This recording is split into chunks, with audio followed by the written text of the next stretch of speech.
Donc, Santi Lacroix de Souza est maître de conférence HDR à l'Université d'Orléans, au sein du Centre de recherche juridique Potier et directrice du master droit et ingénierie patrimoniale. Donc, spécialiste du droit, en droit des affaires, ses recherches portent principalement sur les obligations et les responsabilités du banquier et la lutte contre le blanchiment d'argent.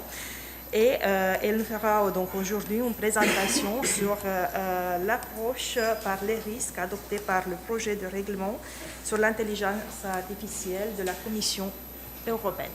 Donc bonjour à tous, merci infiniment. Je remercie bien sûr les co-organisateurs de ce colloque, Denise Abanounescu-Radou et Christophe Hurlin, mes amis et collègues économistes avec lesquels j'ai la joie de partager effectivement ce projet de recherche internationale transdisciplinaire sur la lutte contre le blanchiment d'argent et la financement du terrorisme. Je remercie bien sûr le doyen Pierre Laurent qui nous soutient et nous porte dans cette dynamique fédératrice économie-droit depuis le départ de ce projet de recherche Red Flag, et son soutien fidèle nous est très précieux. J'ai une pensée également toute particulière pour Florent Blanco, le directeur du CRJ Potier, qui là encore est très dynamique sur la dynamique commune entre le droit et l'économie. Un remerciement particulier pour les doctorants, les étudiants du Master 2 droit et ingénierie patrimoniale, les étudiants de licence 3, les étudiants de la double licence économie, éco-droit, les étudiants de mathématiques et de physique qui sont également présents aujourd'hui et qui se sont mobilisés en nombre, 138 personnes, c'est extraordinaire pour une manifestation de ce type. Enfin, un mot tout particulier pour chacun des intervenants qui nous ont fait l'amitié de se mobiliser aujourd'hui, réfléchir ensemble sur cette thématique de la complexe, on l'a dit, de la régulation des algorithmes et des données en matière bancaire et financière. Ils ont, pour certains, bravé les virus, les microbes, la distance, le décalage horaire pour être présents avec nous aujourd'hui. Et cette mobilisation amicale me touche profondément et je les remercie très sincèrement. Je commence donc ma présentation qui concerne l'approche par les risques en matière de régulation, puisqu'effectivement, je prends juste ma télécommande. Il y a un an, lorsque la Commission européenne a publié son projet de règlement européen pour établir des règles harmonisées sur l'intelligence artificielle, donc un projet qui date du 21 avril 2021, Ursula von der Leyen a clairement manifesté son souhait de développer la nécessité d'une approche éthique dans cette régulation de l'intelligence artificielle. Cette dynamique était déjà présente dès son discours de candidature, à dire vrai, pour la présidence de la Commission européenne. L'instrument juridique qui est choisi par la Commission pour s'attaquer à ces algorithmes, c'est celui du règlement. Ce n'est pas anodin puisque le règlement, on le sait, est plus efficace et d'application directe, alors que la directive, elle, nécessite une transposition par chaque État membre et donc s'attaque de manière moins efficace à la régulation. Ici, clairement, la Commission opte pour le règlement et cherche manifestement à instaurer un environnement juridique identique dans tous les États membres de l'Union européenne, à l'instar de ce qu'elle avait fait pour le règlement général sur la protection des données en 2018, avec, souhaite-t-elle, la même efficacité et le même rayonnement que ce RGPD. La Commission relève néanmoins que les dispositions de ce règlement, de cette proposition de règlement, ne sont pas excessivement contraignante. C'est-à-dire que clairement, la Commission laisse ici une marge de manœuvre aux États avec une possibilité d'agir à différents niveaux pour les éléments qui ne compromettent pas les objectifs de cette proposition de règlement sur l'intelligence artificielle. Quels sont ses objectifs? L'objectif de veiller à faire en sorte que les systèmes d'intelligence artificielle mis en circulation au sein de l'Union européenne soient sûrs et qu'ils soient conformes aux droits fondamentaux et aux valeurs de l'Union européenne. Mais deuxième, très important pour la Commission, l'autre objectif est de nature commerciale, c'est-à-dire que la Commission souhaite mettre en place des mesures, un dispositif réglementaire qui permettent également de favoriser les investissements et l'innovation dans le domaine de l'intelligence artificielle. Et cet aspect est particulièrement prégnant, nous le verrons, dans les choix de régulation qui sont faits.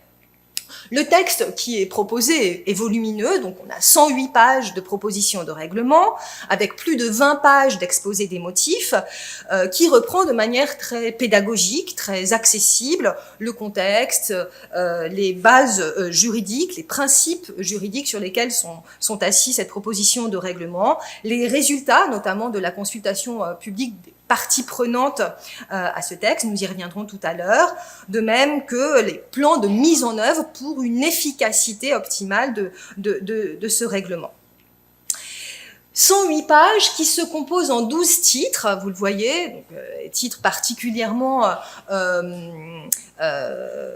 long, notamment le troisième titre sur les systèmes d'intelligence à haut risque. Nous avons un premier titre sur les définitions, notamment définition de ce qu'est un risque, de ce qu'est l'intelligence artificielle, de ce qu'est un système à haut risque, nous y reviendrons tout à l'heure.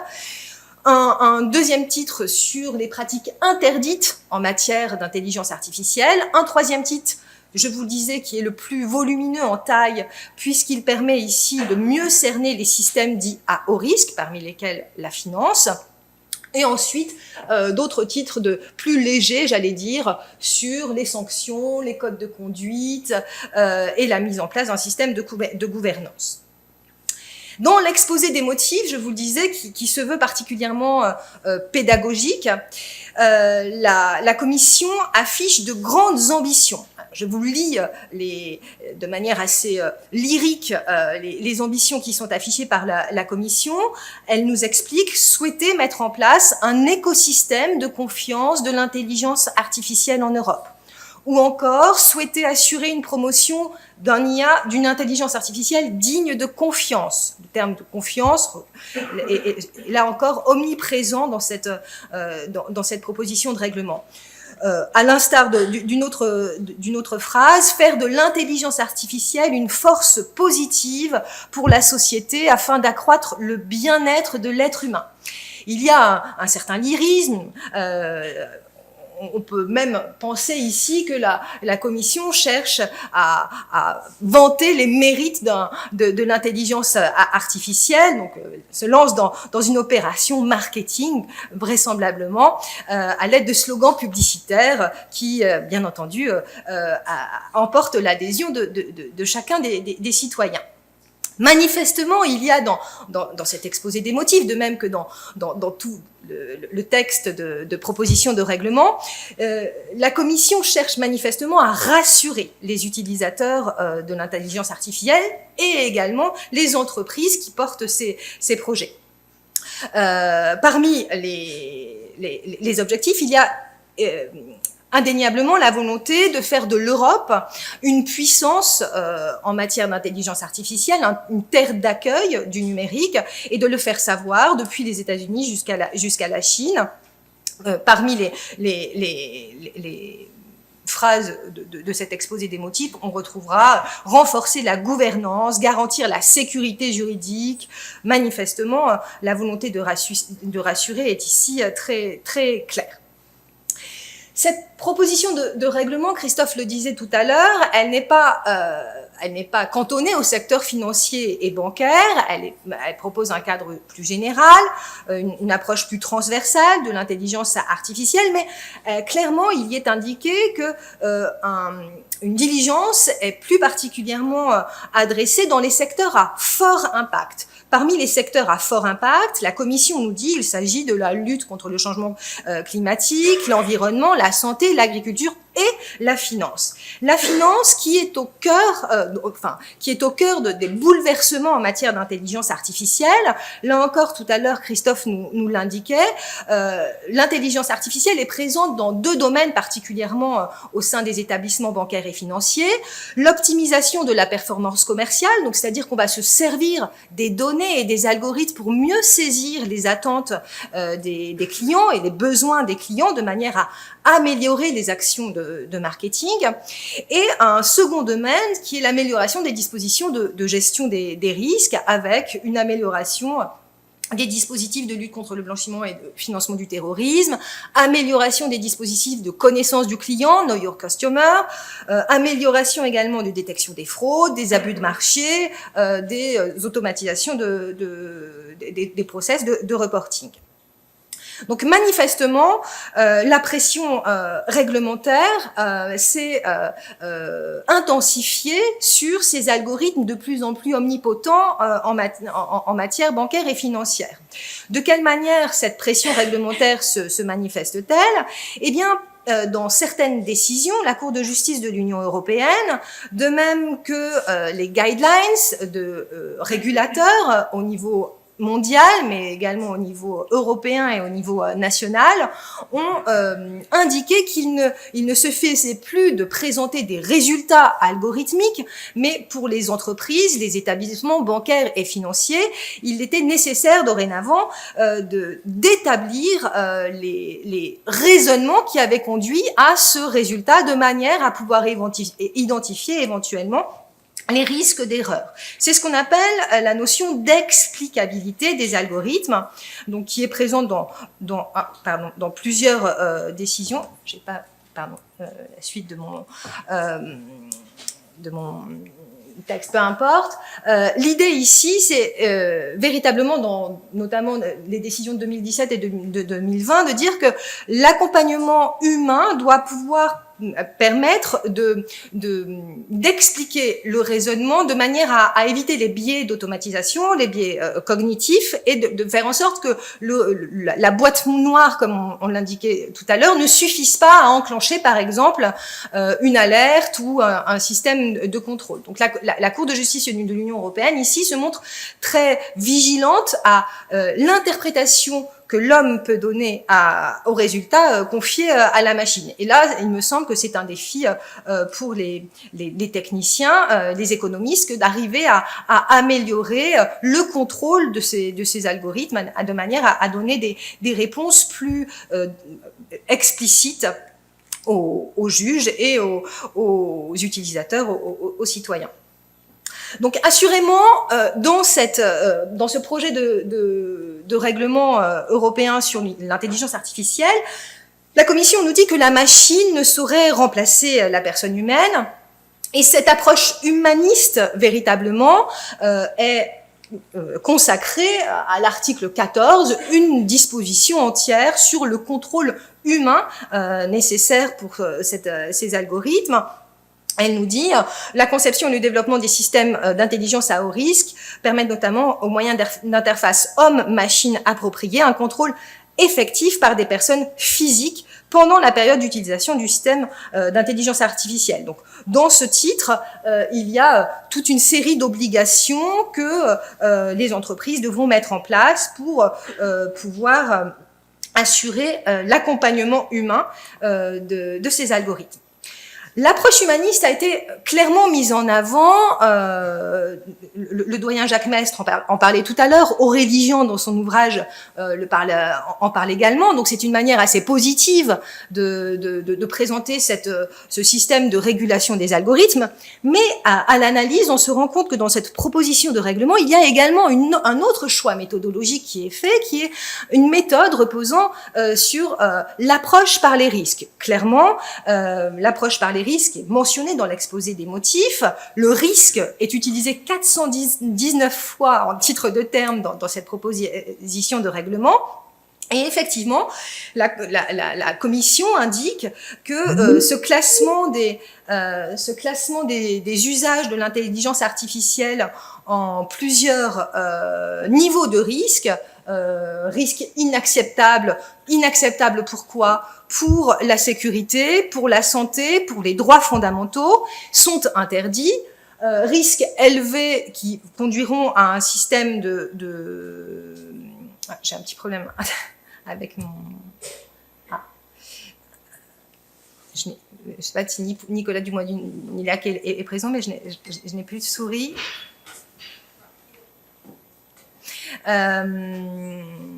Donc, ce classement par les risques, qui est repris dans chacun des titres, permet, selon la commission, d'avoir une approche équilibrée, proportionnée de la réglementation des algorithmes. Certains ont pu indiquer qu'il s'agissait là d'une échelle de Richter de l'intelligence artificielle.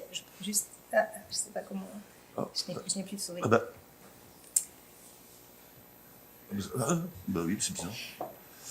Je peux terminer autrement sans PowerPoint. Donc, l'idée ici, c'est de s'interroger sur cette approche par les risques. Qu'est-ce qu'elle signifie pour nous, les juristes?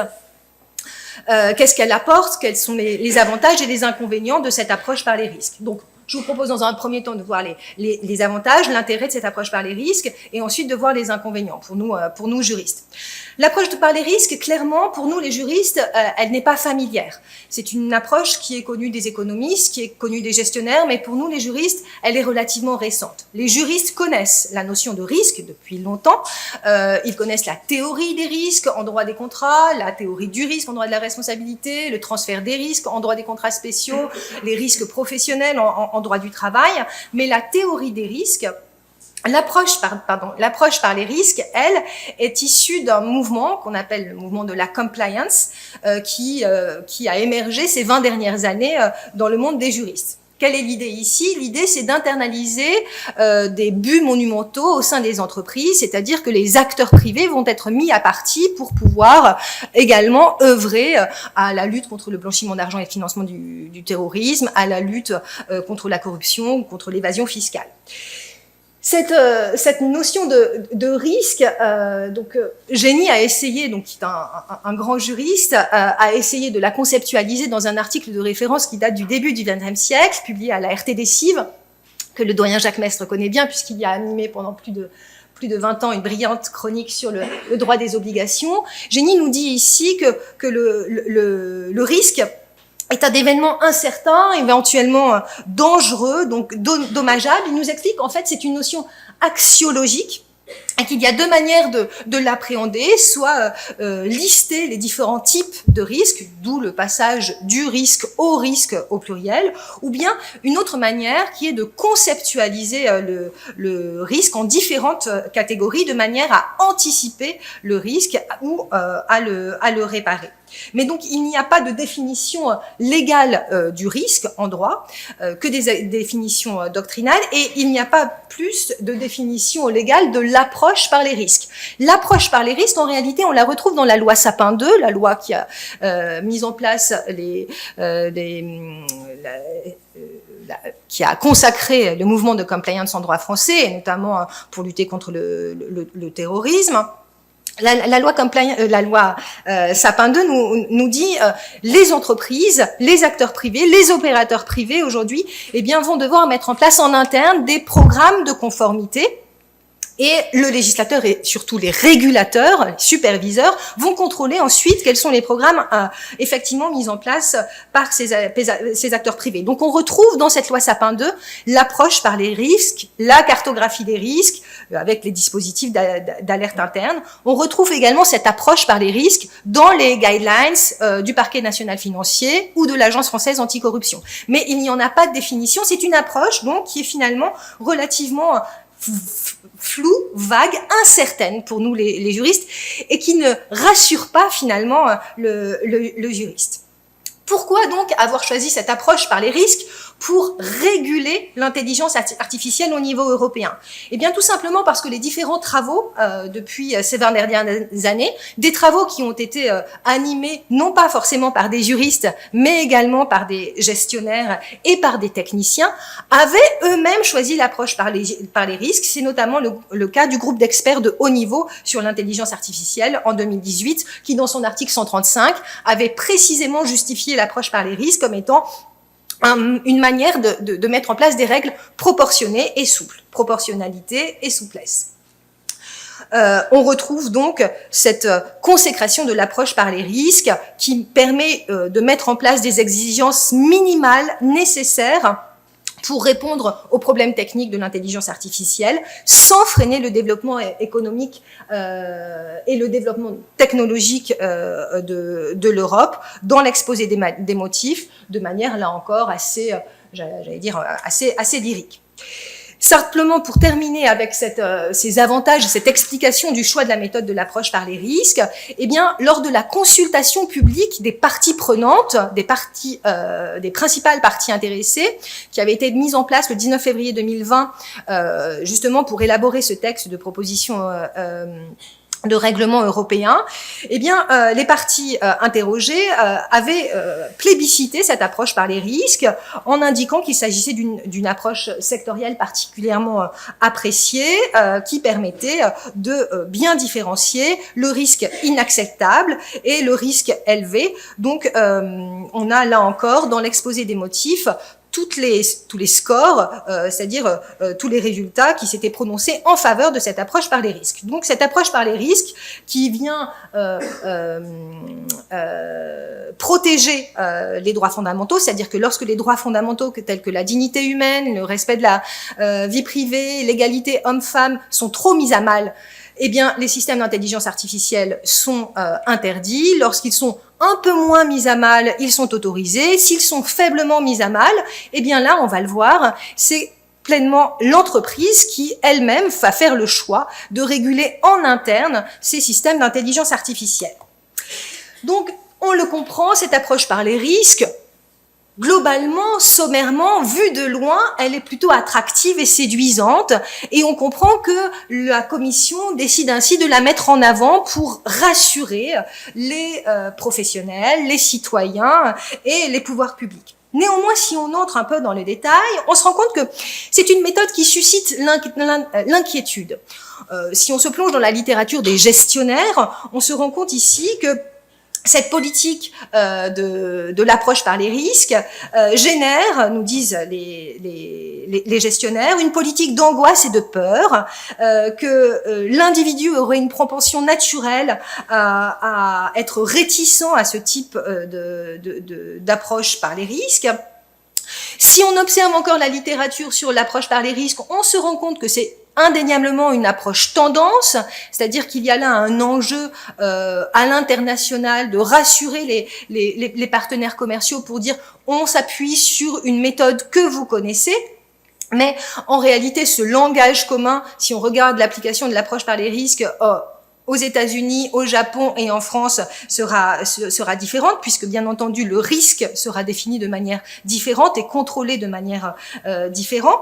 Surtout, c'est une manière d'impliquer les acteurs privés et de faire financer par les opérateurs privés la régulation de l'intelligence artificielle en interne. Si on observe le titre 9 de la proposition de règlement européen, on comprend bien que pour les systèmes d'intelligence artificielle ne présentant pas de risque élevé, eh bien alors ici, la Commission invite les opérateurs à mettre en place des codes de conduite, des guidelines en interne à leurs frais, avec une charge financière qui est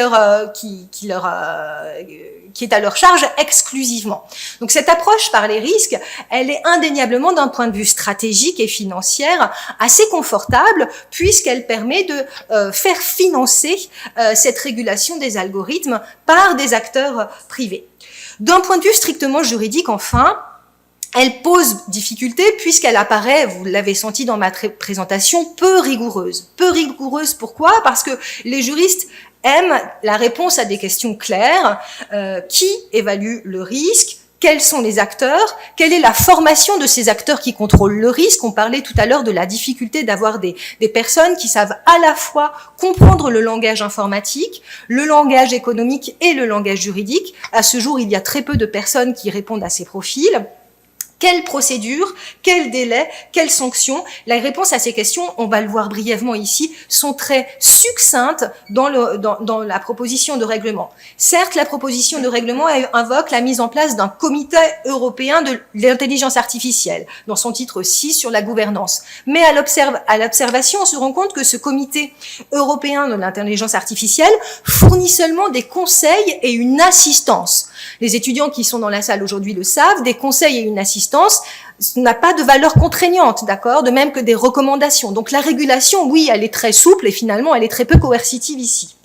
De la même manière, l'article 59 prévoit que les autorités nationales compétentes sont établies ou désignées par chaque État membre aux fins d'appliquer l'application et la mise en œuvre du présent règlement. Mais ces autorités nationales compétentes, quelles en sont les ressources financières, quelles sont les ressources humaines? On en parlait à l'instant.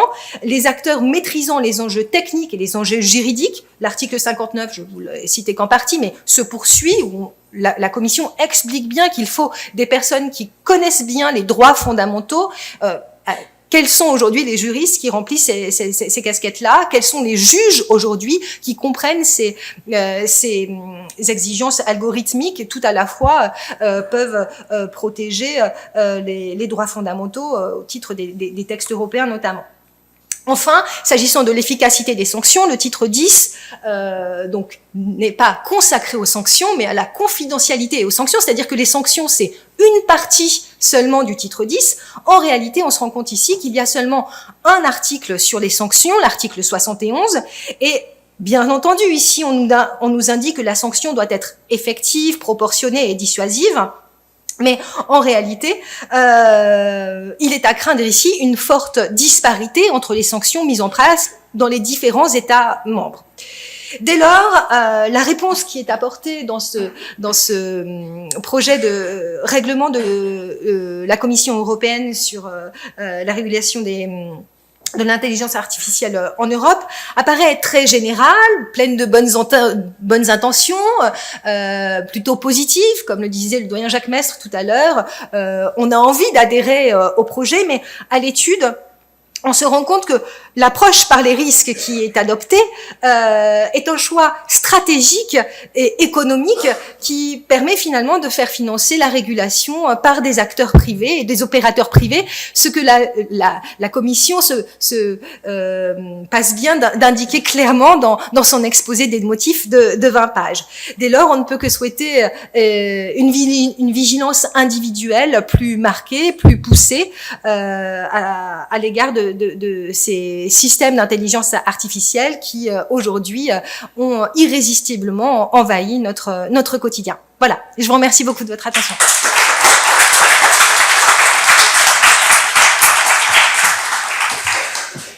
Merci beaucoup Sandy. Donc, nous allons continuer la matinée avec la présentation. Je vais juste